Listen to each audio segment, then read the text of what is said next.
Hey, so we're going to continue the rebuild on the N55, serial number 7419. We got the head on. Head's been torqued.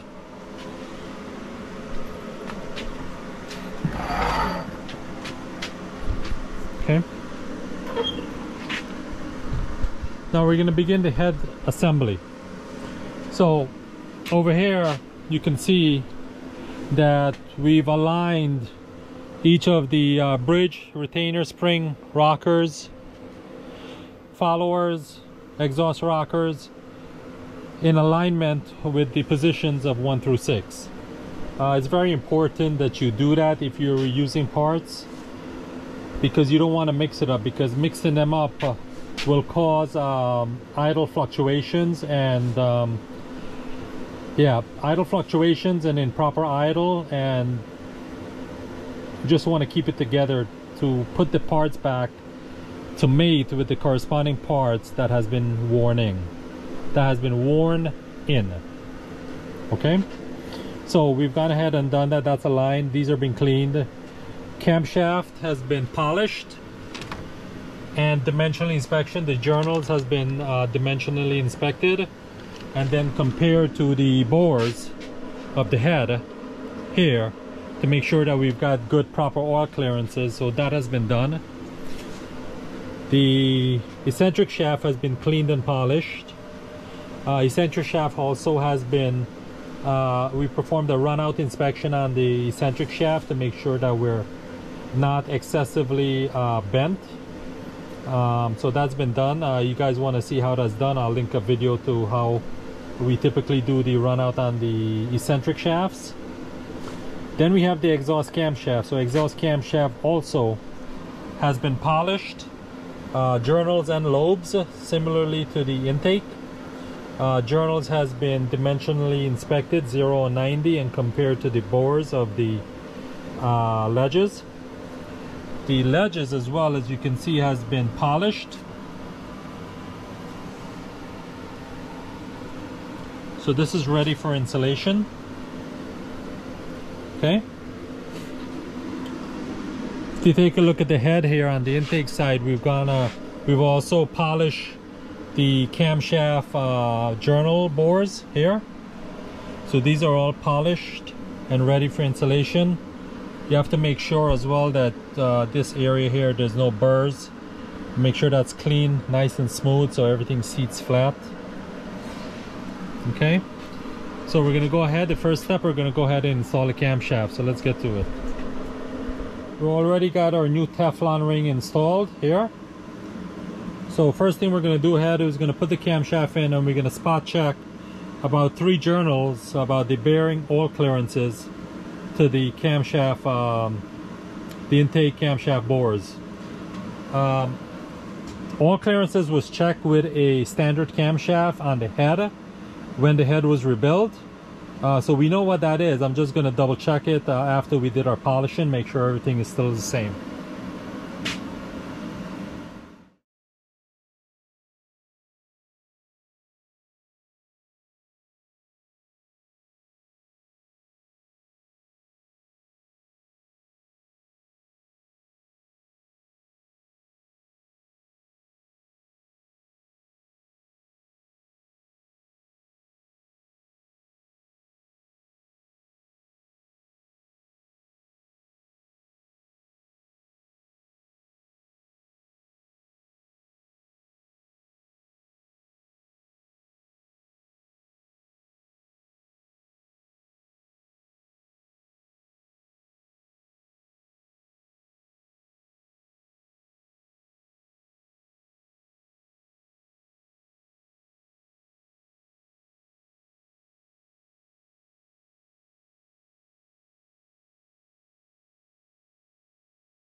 So we've got our intake camshaft in.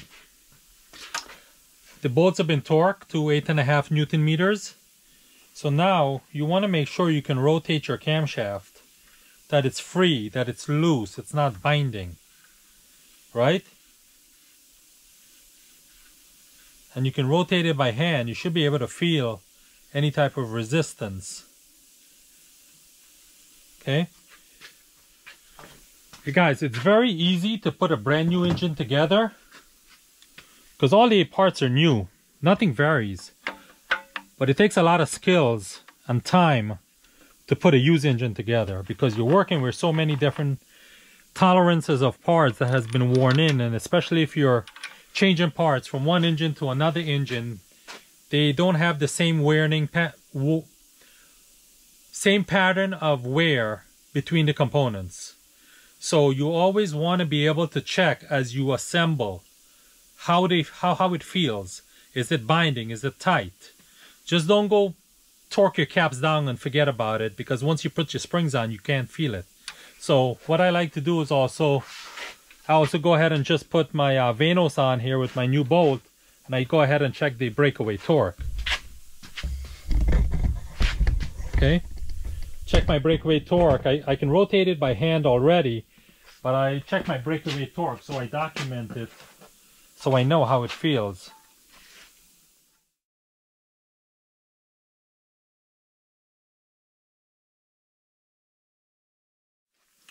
Alright, camshaft's install has been torqued. Feels really good. We're gonna go ahead. So we've installed the camshaft. We can freely rotate that by hand. Bolts are torqued. So next thing we're gonna go ahead and do and install our lifters, our hydraulic lifters. The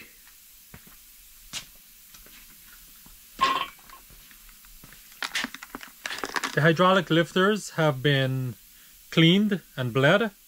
I went through a series of 3 to 4 iterations of bleeding these and cleaning them in diesel fuel, and then bleeding them again and cleaning them with transmission fluid, and they're all tested and inspected to be good. They're solid. There's no give in the lifters.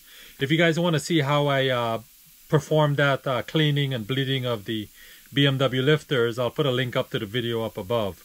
So we got our lifters, they're ready to be installed, so we're going to go ahead and install them with the rockers.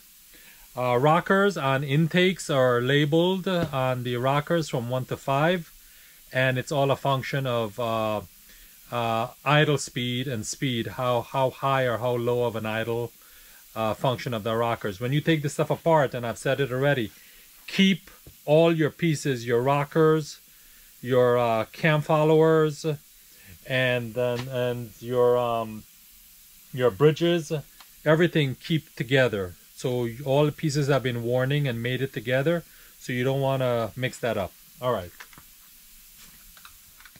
First thing, we'll put some non-synthetic oil into the bores. We don't want to. This whole engine build is being built with non-synthetic oil because you don't want to have no synthetic oil in the engine when you go do your break-in, because you want all the parts to bed and wear in together. After your initial break-in, then you can add your synthetic oil for your oil change. Start to put our lifters in. And you want to get your lifter in, and you want to be able to slide it, rotate it inside here, and be able to lift it in and out smoothly. Okay?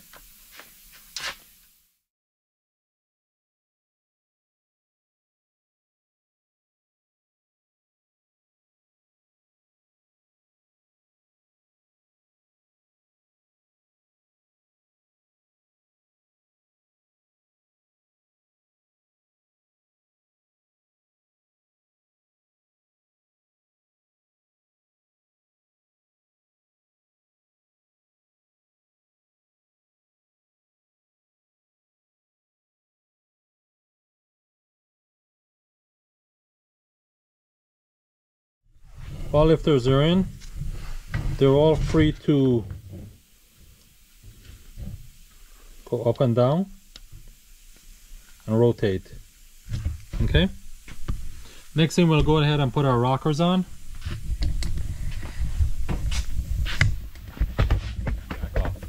Okay, this is number 4, which is a higher idle speed. Number 3 is standard, and number 2 is a lower idle speed. Number 1 also has a function of speed, so it's only markings on the intake side, not the exhaust side, okay?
Alright, next step is our eccentric shaft. You guys can see here, got a max run out of 1000s. If you guys want to see how I test, check this shaft, do a run out condition on this shaft, I'll put a link up to a video of how I check these eccentric shaft to make sure they're not bent. If they're bent too much, they're gonna bind, and then they're gonna not rotate when you're trying to actuate, and it'll throw you a code. These shafts are $1,000, so I believe there's a lot of shafts out there that people just diagnose as being bent shaft, and it's not the shaft. I think it's the bearings that you just need to replace. That's been my experience. What have you guys seen? Alright, so brand new shaft, brand new bearings. Okay?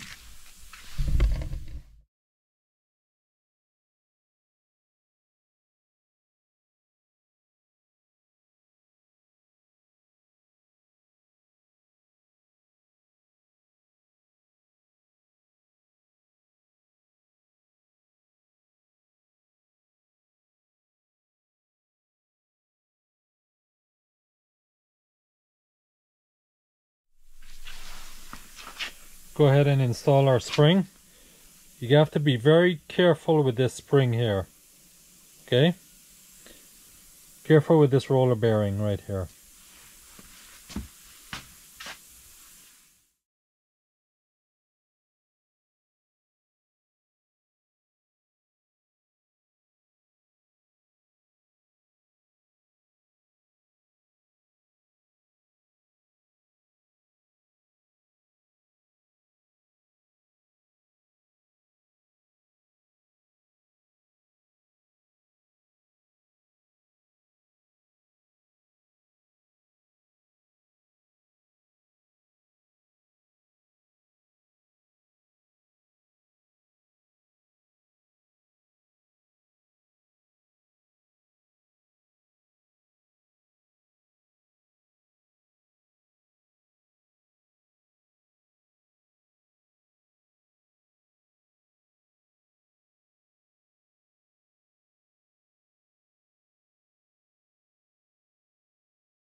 Alright guys, eccentric shaft has been installed. New bearings, new bearing shells.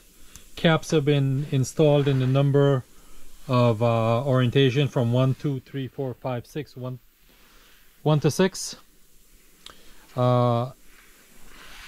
Eccentric shaft rotates pretty nice and smooth. When you guys install this, make sure there is nice flow, rotates smoothly. There is no, it just continuously smooth. There's no binding or high or low spots or anything like that. Okay, all my bolts have been marked, so they've been torqued. Okay, next thing we're going to go ahead and do and install our cam followers, our retainer springs and bridges. Okay.